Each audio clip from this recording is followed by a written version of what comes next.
Ya, karena kan boleh dibilang kalau istri itu sebagai makmum, suami sebagai imam. Makmum kan ngikut imam. Bagaimana gerakan imam, makmum ikut. Bagaimana imam memberikan perintah, makmum jadi taat. Bagaimana imam memberikan contoh, makmum harus patuh. Nah, istri itu kalau mau disebut sebagai makmum untuk suaminya, tergantung bagaimana suaminya mendidiknya, memberikan ilmu, pemahaman, pengajaran dan lain sebagainya. Ada kisah inspiratif gak mengenai masalah itu? Masalah itu? Iya. Atau ini? Inilah, ini. Oke. Kalau itu dijahat. Satu waktu di zaman Nabi SAW ada dua pasangan yang sangat taat kepada Allah dan Rasul. Satu ketika sang suami ketika mau pergi, sama seperti pada biasanya, selalu memberikan pesan, jangan tinggalkan rumah sebelum saya kembali, sebelum saya pulang. Dalam rangka apa? Menghindari fitnah. Dulu kan belum ada HP, belum ada alat komunikasi. Bahkan jangan dibayangkan posisi rumah tuh ramainya seperti sekarang. Namanya gurun pasir, namanya gunung tandus, ya, padang pasir. Itu beda dengan kondisi kita saat ini. Tingkat kecemasan, tingkat kewaswasan, tingkat keamanan, tingkat bahaya tentu pasti saat itu jauh lebih mengkhawatirkan. Ketika suaminya memberikan pesan karena ingin berangkat pergi mencari nafkah seperti biasanya, tiba-tiba tanpa disangka, tanpa diduga udah, ibu dari si istri ini sakit. Datang utusan ngasih informasi, ibumu sakit, kata si anak, salamkan buat ibu, suamiku belum pulang, aku dipesankan tidak boleh meninggalkan rumah. Sampai beberapa hari datang lagi utusan, ibu sudah mulai parah sakitnya, cobalah ditengok agar kamu nanti tidak menyesal, tidak bisa melihat ibu di waktu hidup.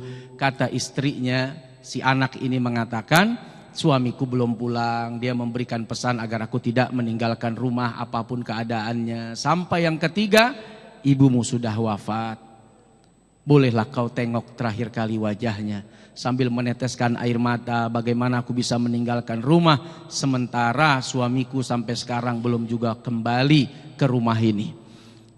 Dapatlah cerita ini sampai kepada Nabi SAW. Nabi tersenyum, Nabi tidak marah.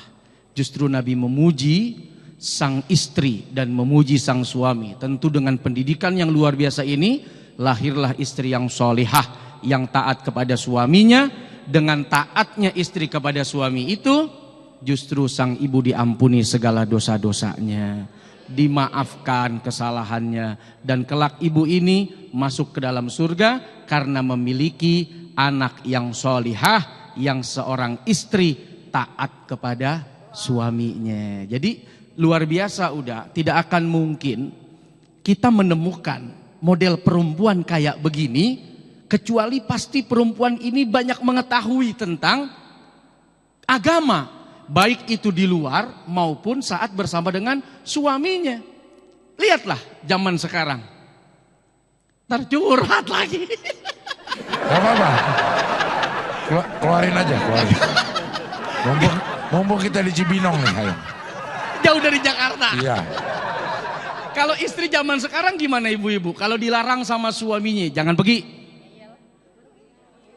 Ngapa? Lu aja boleh, masa gua kagak? Amit-amitnya lu jadi laki. Pokoknya jangan kemana-mana. Ngapa lu? Mau selingkuh lu? Nggak bolehin gua pergi. Lu takut gua kuntitin? Takut gua intelin? Takut gua ikutin? Loh. Emang gitu ya? Kagak. Oh. Ini contoh ya ibu-ibu ya. Ibu-ibu kalau dilarang kira-kira bagaimana bu? Ngambek? Yang benar, jangan pergi, di rumah aja. Apa kata ibu? Di rumah aja dia masuk, katanya. Ngambek nggak tapi nabok kata dia.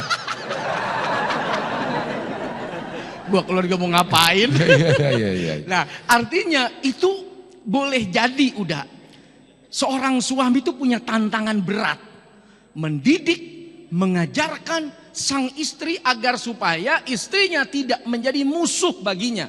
baik di dunia atau di akhirat nanti saat istrinya menuntut, saya begini karena engkau tak pernah mengajarkan saya begini bikin dosa karena engkau tak pernah mendidik saya begini karena engkau tidak mau memberikan kesempatan saya belajar dan lain sebagainya.